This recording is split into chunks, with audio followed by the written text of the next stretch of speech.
আল্লাহ এই ঘোষণা দিবেন, ঘোষণা দেওয়ার সঙ্গে সঙ্গে উপস্থিত গর্ভবতী যারা থাকবে ভয়ে আতঙ্কে জাহান্নামের গর্জন শুনে তাদের গর্ভপাত হয়ে যাবে। বলি নাউজুবিল্লাহ।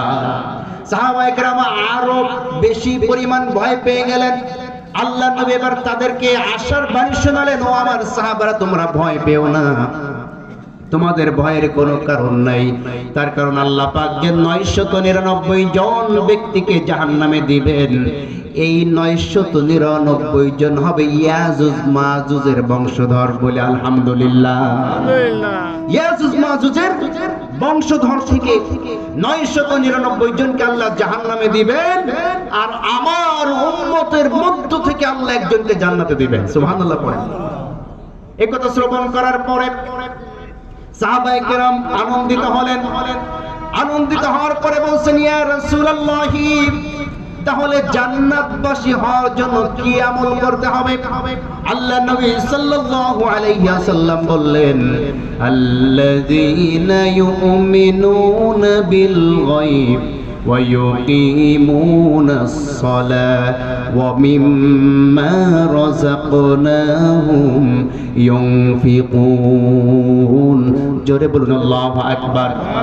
আল্লাযীনা ইউমিনুনা বিল গায়ব আই ইউকিমুনা বিল গায়ব, যারা নাকি আমি আল্লাহর উপরে সঠিকভাবে ঈমান আনবে এবং ঈমানটা ইয়াকিনের পর্যায়ে নিয়ে চলে যেতে পারবে।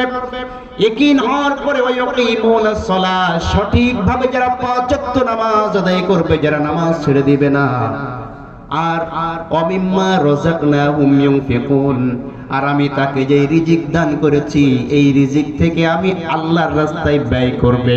আল্লাহর নবী বলছেন, এই কাজগুলা করতে পারলেই তুমি জান্নাতবাসী হবে। কারণ সুবহানাল্লাহ। আমার ভাইরা, এবার আল্লাহ পাক রব্বুল আলামিন ওই কিয়ামতের দিবসের কথা বলছেন, কম্পনের কথা বলছেন, যে তোমরা যখন দেখবে গর্ভবতীরা গর্ভপাত হয়ে যাচ্ছে, মানুষ দিক বিদিক ছুটাছুটি করছে পাগলের মতো, নেশা পানকারীদের মতো। আল্লাহ বলছেন যে তোমরা মানুষদেরকে দেখতে পাবে বিসুকারা, কেমন জানি তারা নেশা পান করেছে। কি পান করেছে? নেশা দ্রব্য বস্তু পান করার পরে একজন মানুষ যখন ভুল বকা শুরু করে, যখন সে পথ চিনতে পারে না, একদিকে হাঁটতে গেলে আর একদিকে ঢলে পড়ে যায়, মানুষ এমন পাগলের মতো নেশাগ্রস্তদের মতো হয়ে যাবে। আল্লাহ ডাক দিয়া বলছেন, ওয়ামা হুম বিসুকারা ওয়ালাকিন্না আযাবাল্লাহি শাদীদ। আমার বান্দারা, তোমরা যে মনে করছো তারা পাগল, আসলে তো তারা পাগল হয় নাই। ওয়ালাকিন্না আযাবাল্লাহি শাদীদ, এরা তো আল্লাহর কঠিনতম কঠিন আযাব প্রত্যক্ষ করার পরে এরা নেশাগ্রস্তের মতো পাগল হয়ে গিয়েছে, দিক বিদিক হারিয়ে ফেলেছে, নিজের প্রতি নিয়ন্ত্রণ হারিয়ে ফেলেছে। এই কঠিন আযাব থেকে বাঁচতে হলে আমাদেরকে অন্যায় কাজ ছাড়তে হবে না ধরতে হবে? আসছে বলবেন না, অন্যায় ধরবেন না, ছাড়বেন? অবশ্যই অন্যায়কে ছেড়ে দিতে হবে। আল্লাহ পাক রব্বুল আলামিন বলেন, কেন অন্যায় ছাড়তে হবে? যখন কিয়ামত শুরু হয়ে যাবে, ওয়া আখরাজাতিল আরদু আসকালাহা ওয়া ক্বালাল ইনসানু মা লাহা। জোরে বলুন আল্লাহু আকবার। ওয়া আখরাজাতিল আরদু আসকালাহা, জমিন তার নিচে যা কিছু ছিল ভারী বস্তু সব কিছু বাহির করে দিবে। জমিনের নিচে ভারী বস্তু বলতে যত মানুষ পৃথিবীর বুকে এই জমিনের নিচে মাটিতে পুঁতে রাখা হয়েছে, যখন এই ভূমিকম্প শুরু হবে, পৃথিবীর নিচ থেকে আল্লাহ পাক রব্বুল আলামিন প্রত্যেক মৃতদেহকে জীবন দান করে জমিন থেকে বাহির করে দিবেন। সুবহানাল্লাহ।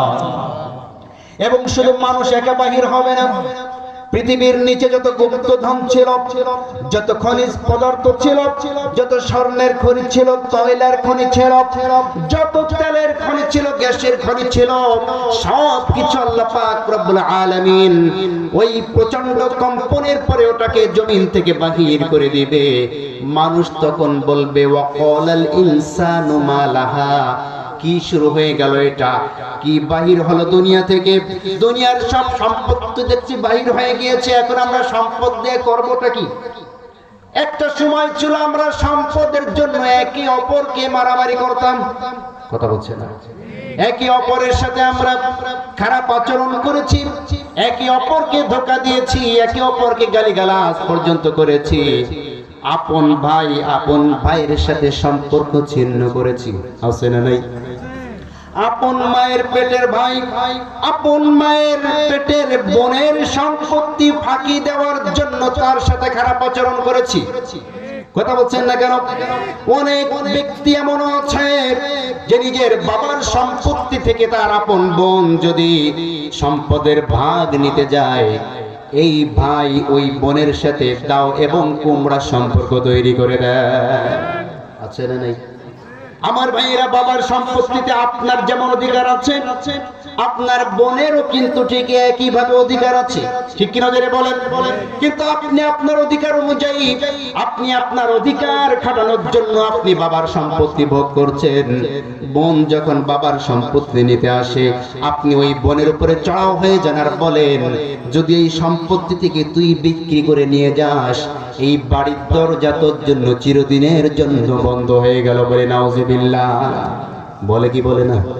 আমার ভাইরা, এই ধরনের ভাই যারা আছেন খুব ভালো করে বুঝবেন, যারা বোনের জমি দিতে চান নাই বা দেন নাই, বা দিয়েছেন দেওয়ার পরে বোনের সাথে সম্পর্ক নাই, আল্লাহ নবী বলেছেন যে সমস্ত ব্যক্তিরা এই অপরাধগুলা করবে, যত নামাজ পড়ুক না কেন, যত হজ করুক, যত যাকাত দেয়, যত ভালো কাজ করুক না কেন, এই সমস্ত ব্যক্তিরা জান্নাতেও যাবে না, জান্নাতের সুঘ্রাণ পর্যন্ত পাবে না, বলে নাউজুবিল্লাহ।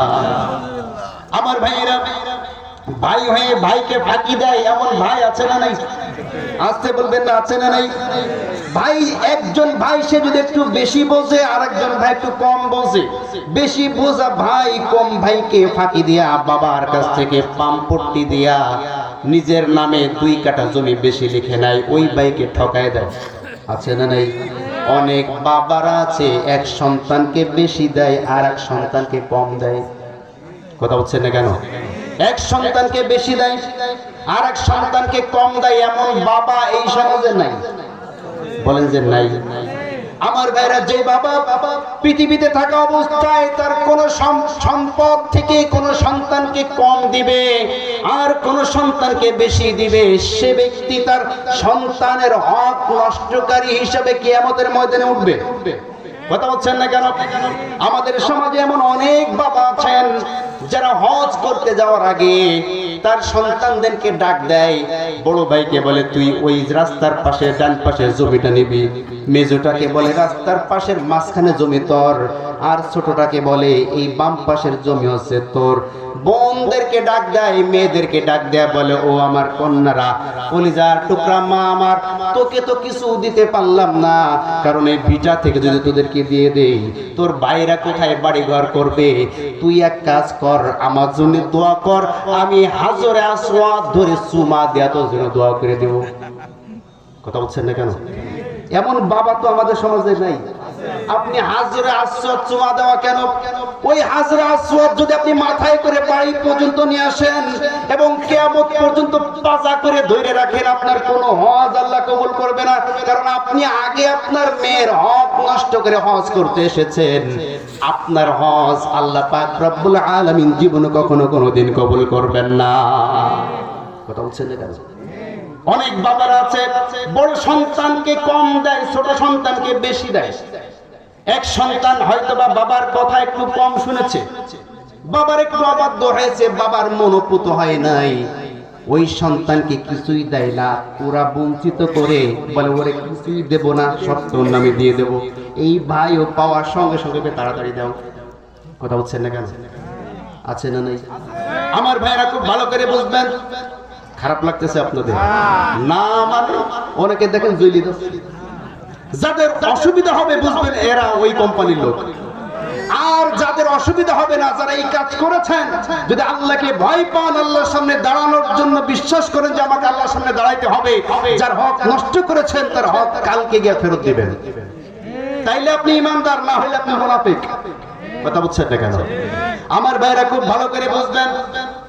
আল্লাহ নবী সাল্লাল্লাহু আলাইহি ওয়াসাল্লামের জলিলুর কদর একজন সাহাবার নাম আছে নোমান ইবনে বশির রাদিয়াল্লাহু তাআলা আনহু। নাম কি? নোমান ইবনে বশির রাদিয়াল্লাহু তাআলা আনহু। তিনি যখন দ্বিতীয় আরেকটা বিবাহ করলেন, দ্বিতীয় বিবাহ করার পরে ওই দ্বিতীয় স্ত্রীর ঘরের মধ্যে একটা পুত্র সন্তান জন্ম নিল। এই পুত্র সন্তান জন্মানোর পরে দ্বিতীয় স্ত্রী নোমান বিন বশিরকে বলছে, আমার স্বামী, আপনি আপনার সম্পদ থেকে আমার এই সন্তানের জন্য কিছু অংশ লিখে দেন, এবং শুধু লিখে দিলেই চলবে না, আপনি যে এই সম্পদ আমার সন্তানকে দিয়েছেন এইটার জন্য সাক্ষী রাখবেন আল্লাহর নবীকে। কাকে সাক্ষী রাখতে হবে? আল্লাহর নবীকে। মানে সাক্ষী হতে হবে মজবুত। কথা বুঝছেন ভাই? পরে যাতে অস্বীকার করতে না পারে। নোমান বিন বশির রাদিয়াল্লাহু তাআলা আনহু ওই সন্তানকে এবং স্ত্রীকে সঙ্গে নিয়ে আল্লাহ নবীর সামনে গেলেন। যাওয়ার সঙ্গে সঙ্গে বললেন, ইয়া রাসূলুল্লাহ, আমার দ্বিতীয় স্ত্রীর আবদার হচ্ছে আমি আমার এই সন্তানের জন্য আমার সম্পদ থেকে কিছু অংশ তাকে লিখে দেব, এবং এই লিখিতের যে সাক্ষী, এই সাক্ষী আপনাকে থাকতে হবে। আল্লাহর নবী বললেন, তোমার আগের ঘরের কোনো সন্তান আছে নাকি? নোমান বিন বশির বলছে, হ্যাঁ, আমার আগের ঘরে আর 3 জন সন্তান আছে। বলছে, তুমি কি তাদেরকে কোনো অংশ লিখে দিয়েছো নাকি? বলছে, না না, আমি তো তাদেরকে কিছুই লিখে দেই নাই। আল্লাহ নবী সাল্লাল্লাহু আলাইহি ওয়াসাল্লাম বলছেন, এমন বেইনসাফি কর্মকাণ্ডের সাক্ষী আমি নবী কখনো হতে পারি না। সুবহানাল্লাহ। তুমি আমার সাহাবা, শুনে রাখো নোমান, তুমি তোমার অন্য সন্তানদেরকে যদি কিছু না দিয়ে থাকো, এই সন্তানকে যদি তুমি লিখে দিয়ে থাকো, আল্লাহর কসম করে বলছি নোমান, আমার সাহাবী হওয়ার পরেও তুমি জান্নাত পাবে না।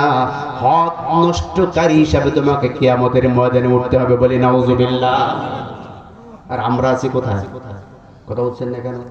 সন্তানদের সাথে কিছু হইলেই ওর কিছু দেবে না, তো তেজ্য পুত্র করে দিলাম। কথা বলছে না কেন? আল্লাহর কসম করে বলছি, বাবাজিরা যারা আছেন, যারা সন্তানদেরকে ঠকিয়েছেন, আমার ভাইয়েরা খুব ভালো করে বুঝবেন, যারা ভাইদেরকে ঠকিয়েছেন, যারা বোনদেরকে ঠকিয়েছেন, তেজ্য পুত্রের কোনো বিধান ইসলামের মধ্যে নাই। কথা বলছেন না কেন? তেজ্য পুত্র মানে কি? সন্তানের সাথে সম্পর্ক ছিন্ন করা। কথা বলছেন না কেন? তেজ্য পুত্র মানে সন্তানের সাথে সম্পর্ক ছিন্ন করা। আর আল্লাহর নবী বলেছেন, লা তাদখুলুল জান্নাতা কাতিউর রহিম, যারা রক্তের সম্পর্কে ছিন্ন করে সে ব্যক্তি জান্নাতে যেতে পারবে না। সুতরাং আপনি তেজ্য পুত্র করা মানে রক্তের সম্পর্ক ছিন্ন করলেন। এই কাজ করলে কোনো মুসলমান জান্নাতে যেতে পারে না। ঠিক কি নজরে বলেন? আমার ভাইরা, বাবাজিরা মনে কষ্ট পেতে পারেন, কিন্তু বাস্তব কিছু সত্য কথা আজকে শুনিয়ে যাই। রাগ করতেছেন আপনারা? খারাপ লাগতেছে?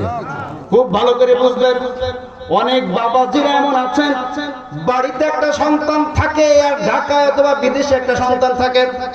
বাড়িতে যে সন্তানটা থাকে, এই সন্তান দৈনিক 5 বেলা কষ্ট করে বাড়িতে কাজকর্ম করে, বাবা মাকে দেখাশোনা করে। আর ঢাকায় যে সন্তানটা থাকে 2 মাস, 3 মাস, 5 মাস, বছরে 2 বার বাড়িতে আসে। বছরে 2 বার বাড়িতে আসার সময় বড় বড় ফল, বড় বড় মিষ্টি, বড় বড় মাছ এগুলো কিনে নিয়ে আসে। আর যে বেচারা প্রত্যেক দিন বাড়িতে বাজার করে, প্রতিদিন বাড়িতে খাবার কিনে, তরকারি কিনে, এ তো ওই একবারে অত কিছু কিনে নিয়ে আসতে পারে না। এই অনেক বাবা মা আছে, অবুঝ বাবা মা, এরা মানুষের কাছে ওই যেই সন্তান ঢাকা থেকে বছরে একবার আসে ওর সুনাম বলে, যে বাড়িতে থাকে এর বদনাম দেয়। কথা বলছেন না কেন? আরে মিয়া, তোমার এই সন্তান যদি বছরে একবার আসতো, এও তো ওর মতো বড় বড় নিয়ে আসতে পারতো।